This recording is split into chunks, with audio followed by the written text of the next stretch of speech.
de luz, nascido amor, e nos conduz a paz nos envia.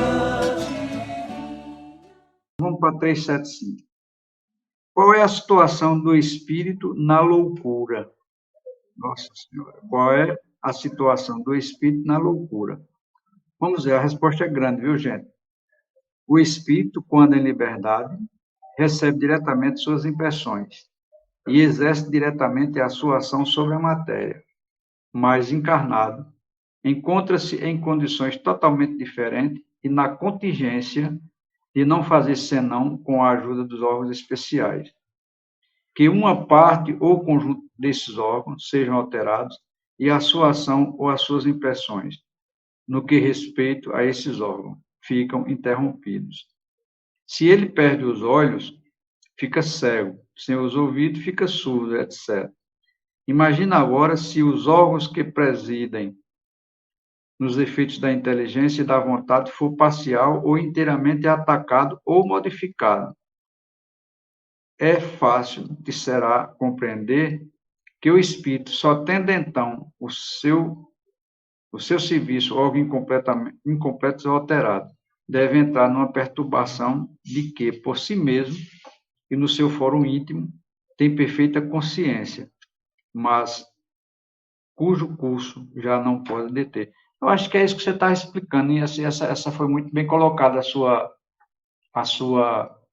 essa sua observação, né? O cara é cego e sonha vendo. É uma pergunta que, às vezes, a pessoa faz para a gente, né, Djalma?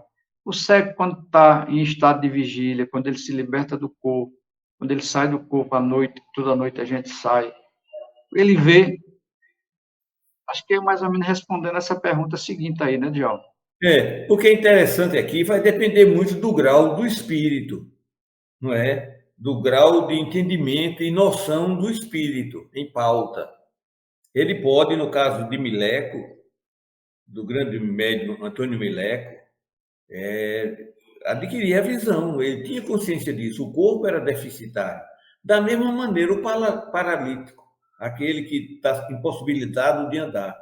O corpo espiritual, ao sair do corpo, ele pode assumir o seu estado de espírito de normalidade. Vai depender de alguns fatores, mas isso é perfeitamente possível. Isso é perfeitamente possível, não é? Então, isso para o cego, para o paralítico, para o surdo, para o mudo, né? Não quer dizer que seja uma regra geral. Muitas vezes o deficiente visual, ele talvez nem perceba isso, nem se lembre dessas coisas, né? De que ele em sonho ele vê. E desde que ele também tenha consciência disso, de que o corpo é quem está deficitário, o espírito não. Eu vou ver, e ele vê. Mas se ele acha que está cego o corpo e o espírito também está impossibilitado de ver, ele pode permanecer no mundo espiritual cego. Porque não acredita nessa possibilidade. Acredita que é cego. Né? Isso aí, no caso, vai a realidade que ele vive, né? Ele não aceita. Mas se ele entender que é um espírito e como espírito ele não tem defeito, ele vai ver, né? Por exemplo, eu acho que é um exemplo, que eu vou colocar um exemplo aqui, Djalma, para você ou concordar ou discordar. Vamos supor, eu estou com dor de cabeça, eu uso uma prática, né? Eu uso uma prática comigo. Às vezes eu estou com dor de cabeça, aí eu fecho os meus olhos e faço um mergulho dentro de mim mesmo. E digo, não, o meu espírito não sente dor. Eu não estou sentindo essa dor é na carne. O meu espírito não sente essa dor. E, mergulhado nesse pensamento, a dor vai desaparecendo e passa. É mais ou menos isso que acontece com o cego, o estrupiado, o aleijado. Ele não tem consciência, mas se ele disser, não, eu vou citar outro exemplo também, né? Quando eu passei 2 anos fazendo um curso esotérico, e lá a gente tinha uma prática que estimulava a gente a praticar o desdobramento astral, só que de forma consciente, né? E, na época, eu me lembro, né, que as coisas passam e a gente vai esquecendo e vai deixando para lá. Eu me lembro que uma vez eu Quase todas as vezes que eu ia dormir, eu sabia que estava em desdobramento astral. E uma delas, né, eu estava numa situação lá, que a gente às vezes sonha e tem pesadelos, né, coisas que acontecem, que a gente fica, vamos dizer assim, em choque, né? E num desses sonhos que eu estava com esse problema, né, que sentindo esse choque, uma perseguição, estava querendo voar, tá correndo, fugindo, e veio uma coisa, rapaz, tu estás em desdobramento. Então, em desdobramento, o teu espírito pode fazer o que tu quer, tu pode voar.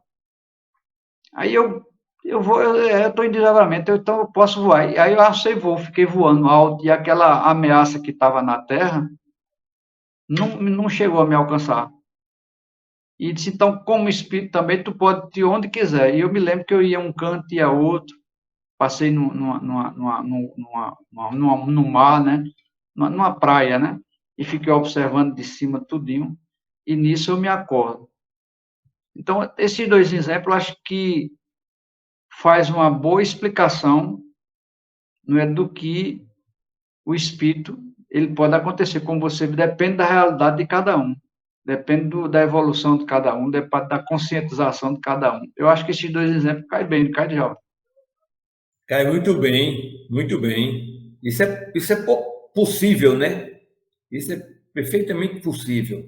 O espírito, essa noção da individualidade do espírito, da emancipação da alma durante o sono, ela se estende a possibilidades infinitas. Há muitas possibilidades. Nós podemos ter, na condição de espírito encarnado durante o sono, participarmos de grupos de estudo, conhecermos pessoas que nós não conhecemos na nossa vida cotidiana, no mundo em que vivemos, e termos esses amigos espirituais, né? Participar desses grupos de estudo e ter esses amigos.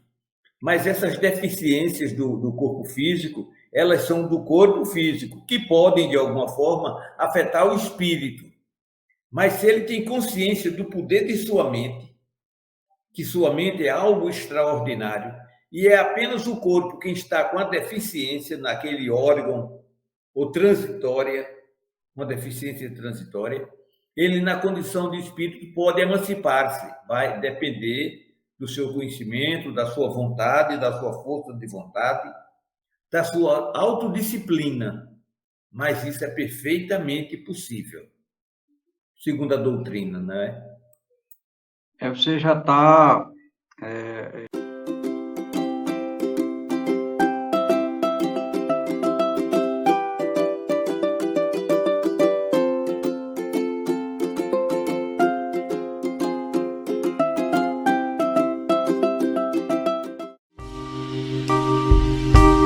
TV Chico Xavier, a sintonia do bem. Acesse tvchicoxavier.com. E nestas voltas eu vou cantando a canção tão feliz que diz: ai lili, ai lô. Por isso é que sempre contente